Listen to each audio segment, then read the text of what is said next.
কিছু কিছু স্ত্রী আছেন যারা নিজেই স্বৈরশাসকের ভূমিকায় অবতীর্ণ হন।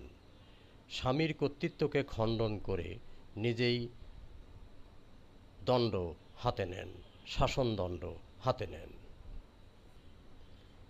এক্ষেত্রে স্বামীটি সত্যিই গোবেচারা, কারণ সংসারে যখন শাসনদণ্ড অন্যের হাতে থাকে তখন তার কোনো কর্তৃত্ব থাকে না।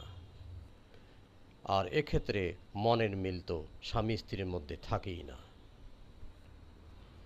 এরূপ সাংসারিক পরিস্থিতি দেখে লোকেরা মুখ টেপে হাসে এবং কানাকানি করে, অর্থাৎ সমাজ জীবনে এর একটা কুপ্রভাব পড়ে।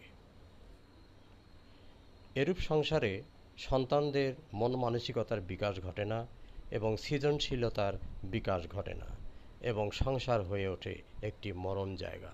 ধন্যবাদ।